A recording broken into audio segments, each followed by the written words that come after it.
안녕하십니까. 새생명교회 지성훈 목사입니다.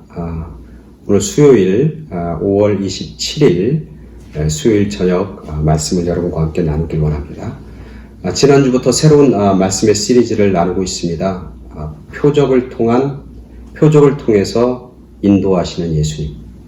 그래서 요한복음의 전반부 2장부터 12장까지 7개의 표적을 살펴보면서 예수님이 그 표적을 통해서 우리를 어느 쪽으로 인도해 주시는지, 그리고 그 표적을 통해서 하나님이 우리에게 말씀해 주시는 진리는 무엇인지 우리가 함께 말씀을 통해서 찾아보고 있습니다.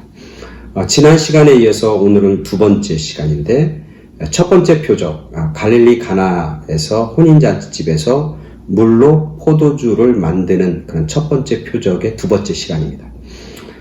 이것은 예수님께서 갈릴리에서 행하신 첫 번째 표적이다. 그렇게 성경은 기록하고 있습니다. 요한복음 2장 1절부터 11절까지 말씀 다시 한번 지난 시간에 이어서 한 번 더 읽고, 그리고 그 본문에 대해서 말씀을 전하겠습니다.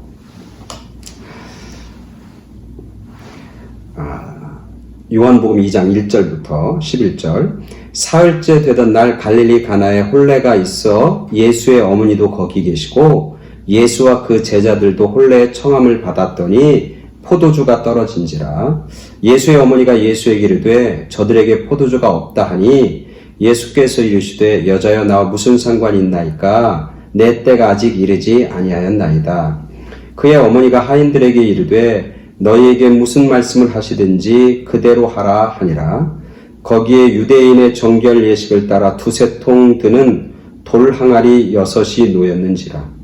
예수께서 그들에게 이르시되 항아리에 물을 채우라 하신즉 아귀까지 채우니 이제는 떠서 연회장에게 갖다 주라 하시매 갖다 주었더니 연회장은 물로 된 포도주를 맛보고도 어디서 났는지 알지 못하되 물 떠온 하인들은 알더라.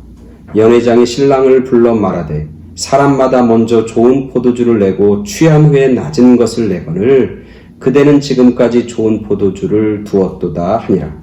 예수께서 이 첫 표적을 갈릴리 가나에서 행하여 그의 영광을 나타내심에 제자들이 그를 믿으니라. 요한복음 2장 1절부터 12절까지 말씀이었습니다. 지난 시간에 말씀드린 것처럼 이 갈릴리의 혼인잔치집에서 이제 포도주가 떨어집니다. 포도주가 잔치집에서 떨어졌다고 하는 이야기는 더 이상 잔치집이 아니란 얘기입니다. 왜? 기쁨이 없으니까요. 잔치집의 핵심은 뭐냐면 기쁨입니다. 흥입니다. 근데 기쁨이 사라진 잔치집, 더 이상 잔치집이 아니죠. 근데 그 기쁨을 빼앗아간 게 뭐냐면 포도주가 떨어진 거예요. 근데 그 포도주는 누가 만든 겁니까? 사람들이 만든 겁니다. 인간들이 만든 겁니다. 나름대로 철저하게 준비하고 열심히 최선을 다해서 만든 그것인데 그것이 바닥이 났다는 거예요. 인간이 이제는 어쩔 수 없다는 거예요. 인간들이 만든 것 가지고는 이제는 더 이상 기쁨을 생산해낼 수 없다라고 하는 거죠. 그러면서 이는 본문 속에서 말씀하는 건 뭐냐면 물로 포도주를 만든 예수님이 만든 포도주, 그것이 우리의 흥이 깨진 잔치집과 같은 우리의 삶을 다시 회복시키고 다시 기쁨으로 만들 수 있다. 그렇게 오늘 본문이 말씀해 주신다고 지난 시간에 제가 이렇게 말씀을 드렸습니다.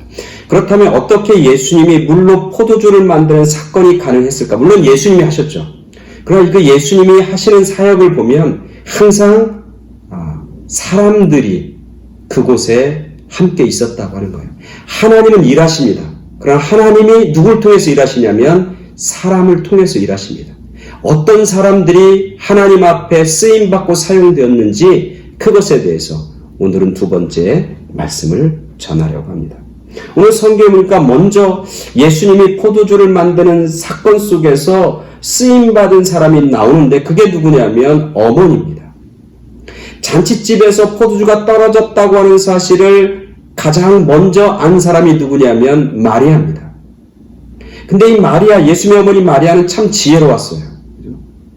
포도주가 떨어졌다고 하는 것을 여기저기 다니면서 연회를 베풀고 있는 신랑을 찾아가고 신랑의 부모님을 찾아가고 연회장을 찾아가서 이 포도주가 떨어졌다고 그렇게 난리 났다고 이제 어떡하냐고 그렇게 하잖아요. 문제가 있으면 그 문제를 여기저기 다니면서 문제가 일어났다고 막 말하는 그런 마리아의 모습이 아닙니다. 마리아는 얼마나 지혜 있고 얼마나 믿음이 있는지, 누구에 대한 믿음? 예수님에 대한 믿음이 있어요. 그래서 예수님이 포도주가 떨어졌다고 하는데 이 포도주가 떨어진 문제를 해결할 수 있는 사람은 연회장도 아니고 신랑도 아니고 신랑의 부모도 아니고 이 문제를 해결할 수 있는 것은 오직 예수님밖에 없다고 하는 사실을 예수님의 어머니인 마리아는 알고 있는 거예요. 알고 있고 믿고 있는 겁니다. 그래서 마리아는 조용히 예수님 앞에 찾아가서 얘기합니다. 오늘 성경에 나오죠? 뭐라고 합니까?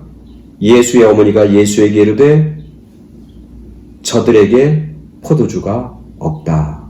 그렇게 얘기합니다.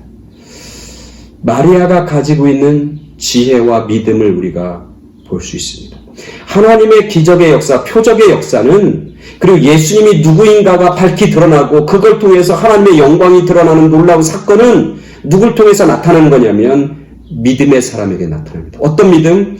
어떤 문제든지 간에 예수님이 그 문제를 해결해 줄 거라고 하는 믿음. 그 믿음이 오늘 마리아에게 있는 겁니다. 그래서 예수님에게 그렇게 얘기합니다. 근데 예수님부터 들려오는 이야기는 사실 마리아가 기대했던 그런 기대와는 다릅니다. 예수님, 마리아, 어머니 마리아가 포도주가 없다고 말한 그 이야기를 듣자마자 예수님은 4절에 이렇게 합니다. 예수님께서 이르시되 여자여 나와 무슨 상관이 있나이까 내 때가 아직 이르지 아니하였나이다. 그렇게 대답합니다. 어떻게 보면은 마리아가 기대한 그런 대답이 아닙니다. 나와 무슨 상관이 있습니까? 내 때가 이루어지지 않았습니다. 아직 되지 않았습니다. 그렇게 대답을 합니다. 근데 이 말 속에서 예수님이 나는 이 잔치집과 상관없어. 난 여기서 당신이 나에게 뭐라고 얘기하든지 간에 나는 그것과 상관없어. 이런 얘기가 아니라 오늘 마리아가 그 믿음을 가지고 나오는데 포도주를 만드는 그 사건도 중요하지만 이 사건을 통해서 내가 당신과 내가 여기 있는 사람과 무슨 관계를 맺고 있느냐, 이것이 더 소중하고 귀하다고 하는 걸 보여주는 것이고, 또 하나는 뭐냐면 마리아가 가지고 있는, 마리아 어머니가 가지고 있는 믿음이 얼마나 견고하고 강력한 것을 다시 한번 확인시키는 그런 예수님의 답변이에요. 저는 이 본문을 읽으면서 누가 자꾸 오버랩되면서 나타나냐면 가나안 여인, 수로보이게 여인의 모습이 등장합니다. 그 가나안 수로보이게 여인이 자기의 딸이 아파서 예수님에 찾아옵니다. 주님, 내 딸이, 내 사랑하는 딸이 아픕니다. 고쳐주십시오. 그때 예수님 뭐라고 합니까? 나는 내 사랑하는 자녀들, 유대인들을 위해서 왔지, 나는 다른 사람을 위해서, 이방인들을 위해서 나는 이 땅에 오지 않았다. 그렇게 얘기합니다. 아들에게 내 먹을 것을 주지 개들에게 던짐이 마땅치 않다. 이렇게 얘기합니다. 그 여인이 예수님에게 기대한 그 기대가 아닙니다. 근데 그 여인은 그 예수님의 대답을 듣고 뭐라고 합니까? 개들도 상에서 떨어지는 부스러기는 먹지 않습니까? 그렇게 대답합니다. 그때 예수님이 그 여인의 믿음을 칭찬하십니다. 내 믿음이 크다. 내 믿음대로 될지라. 오늘 이 예수님의 어머니가 저들에게 포도주가 없습니다 라고 얘기하니까 여자여 나와 무슨 상관이니까 내 때가 아직 이르지 아니하였나이다. 그렇게 대답했는데 그 대답에 대한 이 예수님의 어머니의 반응을 보면 뭐라고 하냐면 하인들에게 이렇게 합니다. 너희에게 무슨 말씀을 하시든지 저분이 이야기하는 대로 너희들이 행해라. 그래서 6절에 5절에 보면 그럽니다. 그의 어머니가 하인들에게 이르되 너희에게 무슨 말씀을 하시든지 그대로 하라 하니라. 자기의 기대, 자기가 바라는 것대로 예수님이 반응하지 않았지만 그럼에도 불구하고 끝까지 예수님을 신뢰하는 어머니의 모습을 우리가 보게 됩니다. 믿음의 모습을 보게 됩니다. 오늘 우리들이 살아가면서도 이런 믿음의 모습이 있어야 하는 겁니다. 내가 기대한 기대가 있어요. 내가 원하는 게 있어요. 내 타임라인이 있는 거예요. 그러나 그것이 예수님에서 채워지지 않고 내 때 내가 원하는 대로 안 되면 우리는 그것 때문에 실족합니다. 그것 때문에 시험 듭니다. 그것 때문에 속상해합니다. 그러면서 불평하고 불만합니다. 그리고 하나님 앞에, 예수님 앞에 나 실망했다고, 나는 이제 더 이상 예수님에게 기대할 게 없다고 해서 자리를 박차고 떠나는 경우가 얼마나 많이 있는지 몰라요. 우리의 믿음과 신앙이 나락으로 떨어질 때가 얼마나 많이 있는지 몰라요. 왜? 내 생각대로 안 되니까. 내 기대대로 안 되니까. 근데 오늘 본문을 통해서 알 수 있는 건 뭐냐면 하나님은 위대하고 놀라운 역사를 이루는데 어떤 믿음? 내 기대와 내가 원하는 때 이루어지지 않아도 끝까지 예수님을 신뢰하는 그 믿음, 그 믿음을 통해서 하나님의 위대한 역사, 표적은, 기적은, 하나님의 영광은 드러나고 나타난다고 하는 사실을 오늘 말씀에서 가르쳐주고 있는 거죠. 또 오늘 본문에서 또 한 사람, 또 우리가 주목하면서 봐야 할 인물들인데 그게 뭐냐면 하인들입니다. 그죠? 오늘 하인들에게 예수님의 어머니가 뭐라고 하면 이렇게 합니다. 너희에게 무슨 말씀을 하시든지 그대로 하라. 그렇게 얘기합니다. 그때 예수님께서 그 하인들에게 명령합니다. 거기에 항아리가 있는데 그 항아리는 무슨 항아리입니까? 물을 채우는 항아리입니다. 근데 보니까 그 항아리에 물이 아무것도 없는 겁니다. 바닥이 났습니다. 그래서 예수님이 그들에게 명령합니다. 첫 번째 명령은 뭐냐면 항아리에 물을 채우라는 겁니다. 지금처럼 무슨 수도가 있어갖고 물을 어디서 쉽게 받아갖고 항아리에 물을 채울 수 없는 거잖아요. 사실 이 항아리에 물을 채우는 것도 나름 오는 손님들을 다 계산해서 아침에 가서 이른 아침에 가서 물을 딱 기워다가 그 항아리, 오늘 성경에 보니까 몇 개 있어요? 6개의 돌 항아리가 있는데 거기에 물을 다 채우는 거예요. 근데 그게 바닥이 난 거예요. 예수님이 그 종들에게 얘기합니다. 이 항아리에 물을 채우라. 이 하인들이 예수님의 이야기, 예수님은 사실은 연회장도 아니고 신랑도 아니고 그리고 신랑의 아버지도 아니에요. 그죠? 그러니까 사실은 예수님은 손님 중에 한 사람일 거예요. 손님 중에 한 사람. 그 손님 중에 한 사람이 야 항아리에 물을 가득 채워 그렇게 말씀하는 거예요. 그 말을 듣고 열심히 땀 흘리면서 팔 벌면서 최선을 다합니다. 그죠? 사실은 자기의 주인도 아니에요. 그죠?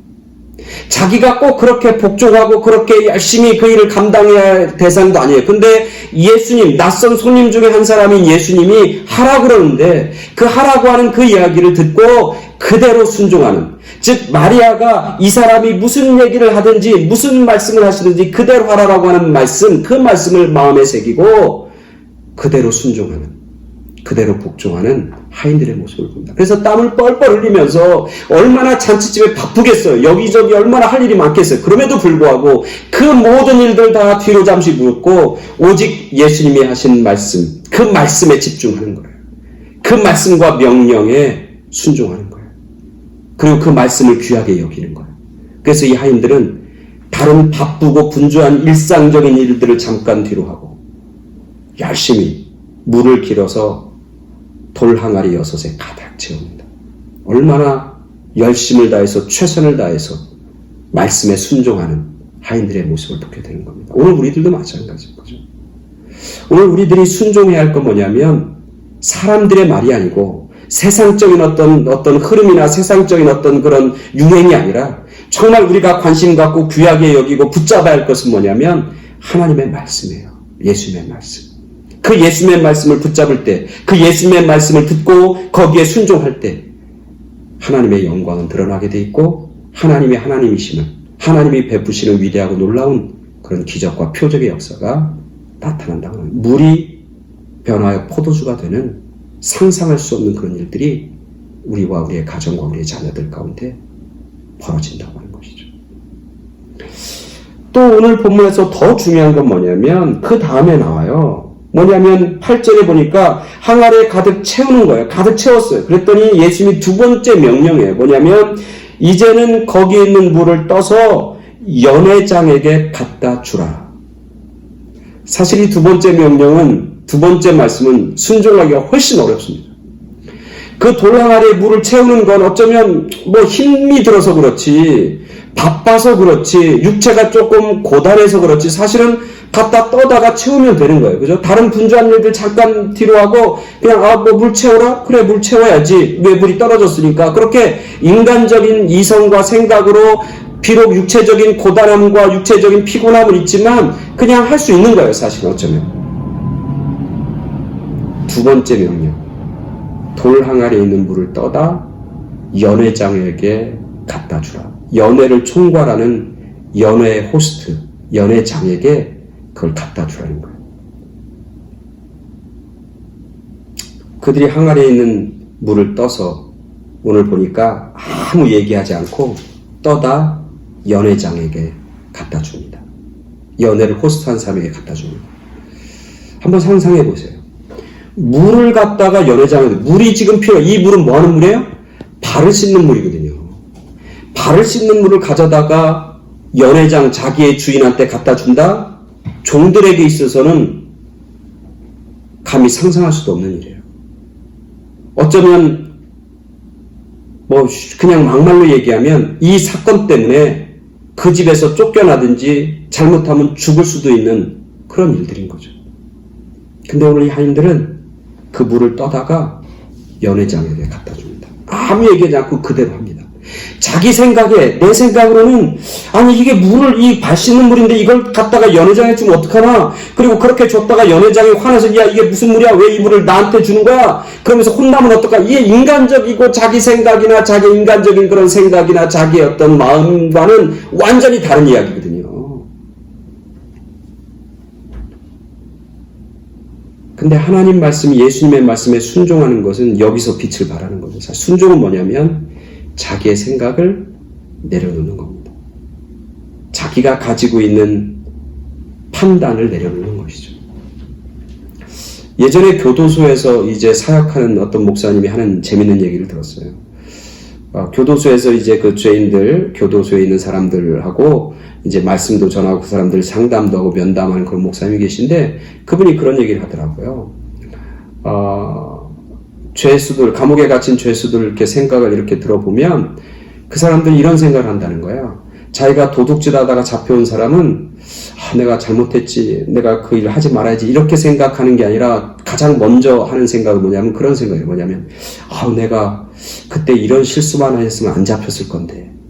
자기가 잡힌 것이 왜 잡혔는지 그 이유를 그들은 이야기하고 이제 다음에는 내가 이번에 잡힌 것은 내가 지문을 남겼기 때문이에요. 진짜 그것 때문에, 그것만 안 잡혔으면 완전 범죄인데. 그래서 자기의 범죄가 완전하지 못하고 괜히 자기가 그것 때문에 재수가 납혀서 잡아왔다고 그렇게 자기 자신을 한탄하면서 생각한다는 거예요. 그래서 뭐라고 하면 이렇게 얘기해요. 다음번 나갔을 때는 꼭 지문을 남기지 말아야지. 다음번 할 때는 꼭 내가 장갑 끼고 해야지. 그런다는 거예요. 그런 생각 가운데 사로잡히니까 이제 형기를 마치고 나가면 또 그 일을 한다는 거예요. 그리고 또 이제 지문, 장갑 끼고 했지만 또 잡혀오잖아요. 그럼 또 그런 생각을, 이번에는 내가 장갑을 끼고 지문은 확실하게 내가 처리했는데, 그때, 비밀 카메라, 그 카메라를 내가 잘못 봤어. 그러니까 다음에는 내가 그 카메라를 어떻게 해결하고 해야지. 이런 생각을 한다. 그런 생각에 사로잡히니까 계속 죄를 짓고, 계속 한번 감옥에 들어온 사람이 계속 들어오는 그런 일들이 막 벌어진다는 거예요. 자기 생각이 있는 거예요, 자기 생각. 그 자기 생각에 갇혀있으면, 새로운 삶으로 나아갈 수 없다는 거예요. 자기 생각을 내려놓고 내 생각이 잘못됐다는 걸 인정하고 그래서 그렇게 인정하는 것에서부터 새로운 삶, 교화된 삶, 완전히 다른 차원의 삶으로 이렇게 나아갈 수 있는 소망과 희망을 발견한다. 그 얘기를 하는 거예요. 오늘 본문 묵상하는데 갑자기 그 생각이 드는 거예요. 우리가 내 생각 가운데 갇혀있으면 맨날 그 자리에서 도는 겁니다. 그 자리에서. 예수 믿는 것 같은데도 여전히 내 생각을 가지고 있고, 예수 믿는 것 같지만 여전히 내 경험을 가지고 있고, 예수 믿는 것 같지만 여전히 내가 과거에 가졌던 아픔을 가지고 있다면, 내 생각과 내 경험과 내 의지와 내 것을 여전히 쥐고 있다면, 우리들은 새로운 삶으로 나아가지 못합니다. 새로운 하나님의 역사를 우리는 경험하지 못합니다. 오늘 순종이라고 하는 건 내 생각을 내려놓는 거예요. 오늘 하인들이 자기의 생각을 내려놓습니다. 여러분 잘 아는 것처럼 우리 나아만 장군 알잖아요. 구약 성경에 보면 엘리사를 찾아오잖아요. 나아만 장군이 문둥병에 걸리잖아요. 그래서 엘리사를 찾아오는데 엘리사가 문을 열지도 않는다. 이 나아만은 아랍이라고 하는 큰 나라의 장군이에요. 근데 엘리사가 문을 열지도 않고 뭐라고 얘기냐면, 종을 시켜서 뭐라고 하냐면 저기 물에 가서, 요단강에 가서 7번 씻으라 이렇게 얘기합니다. 그러니까 이 나아만이 화가 나는 거예요. 내가 목욕하러 여기까지 왔나? 우리 아랍 나라에는 여기는 요단강보다 훨씬 크고 아주 깨끗한 물에서 내가 목욕을 마음대로 할 수 있는데 내가 여기 와서 내가 목욕할 데가 없어 내가 여기 왔냐고 막 화를 냅니다. 그때 그 옆에 있던 신하가 얘기하잖아요. 우리의 생각, 당신의 생각을 내려놓고 어차피 여기까지 왔으니까 그냥 시키는 대로 하자고. 그래서 엘리사가 시키는 대로 자기 생각을 내려놓고 요단강에 가서 7번 씻고 나니까 그 문둥병이 깨끗하게 났잖아요. 그게 순종이라고 하는 거죠. 오늘 이 하인들은 그렇게 순종합니다. 자기 생각, 자기 계획, 자기의 어떤 경험 다 내려놓고 자기가 당할 어떤 불이익 이런 거 다 내려놓고 오직 말씀을 순종하고 말씀을 붙잡고 말씀을 순종하다 보면 혹시 때로는 내가 위협에 처할 수도 있는 그런 위협을 느껴요. 그러나 그것보다 말씀을 순종하는 게 더 먼저인 거예요. 내가 말씀에 순종하다 보면 손해볼 것 같아요. 그러나 말씀을 놓치지 말아야 돼. 그럼 그게 손해가 아니라 그게 나에게 더 큰 축복의 시작이고 은혜인 것을 깨닫게 되는 거죠. 이 세상의 그 어떤 것보다, 세상의 그 어떤 것들보다 말씀을 더 소중히 생각하고 그 말씀을 붙잡고 순종하고 나아갈 때 그 삶 가운데 하나님의 역사가 나타나는 거죠. 하나님의 기적이 나타나는 겁니다. 오늘 성경에 보니까 이렇게 얘기합니다. 물로 된 연회자의 물을 퍼는 맛보고는 어디서 났는지 알지 못하나 누구는 알아요? 물을 떠온 하인들은 알아. 이게 어디서 나온지 누구를 통해서 나타나는 은혜고 능력인지를 아는 거예요. 왜? 순종했기 때문에. 순종한 사람들만이, 믿음으로 순종한 사람들만이 하나님의 역사를 깨닫습니다. 그리고 하나님의 역사를 보게 됩니다. 하나님의 역사를 고백하게 되는 거예요. 믿음과 순종으로 나아가지 못한 사람은 몰라.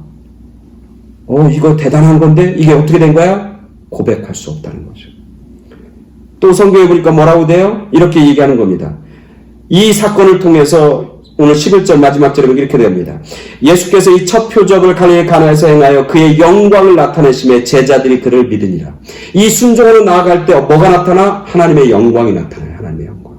예수님이 누구인지가 드러난다는 거예요. 하나님이 하나님인 것을 드러난다는 거예요. 그리고 그걸 통해서 거기 있는 수많은 사람들이, 제자들을 비롯한 사람들이 예수님을 믿기 시작했다. 이게 표적입니다. 표적을 통해서 뭐에 어떻게 나타나야 돼? 하나님의 영광이 나타나야 돼요. 표적을 통해서 예수님을 믿는 믿음의 역사가 나타나는 거예요. 그래서 하나님의 영광과 믿음의 역사를 통해서 그들이 뭘 맛봐요? 영원한 생명, 하나님이 주시는 생명을 그들이 경험하고 맛보게 되는 겁니다. 믿음과 순종이 그 위대하고 놀라운 역사를 이루게 되는 겁니다. 우리가 코로나 바이러스라고 하는 상황 속에서 우리가 살고 있는데 이럴 때일수록 말씀을 읽고 말씀을 묵상하고 말씀을 믿고 말씀에 순종하는, 그래서 하나님의 영광이 나와 내 삶과 내 가정과 내 자녀와 내 일터 가운데 드러나는, 그래서 내가 전보다 더 크게 믿음으로, 믿음의 사람으로 성장하고 성숙하고 나아가는 그런 은혜와 축복이 여러분 모두에게 있게 되길 간절히 축원합니다. 다음 주 수요일에는 세 번째 시간으로 왕의 신하의 아들을 고친 그런 표적을 통해서 예수님이 우리에게 들려주시고 하나님 우리에게 들려주시는 그런 귀한 메시지를 듣길 원합니다. 다음 주 수요일에 뵙도록 하겠습니다. 감사합니다.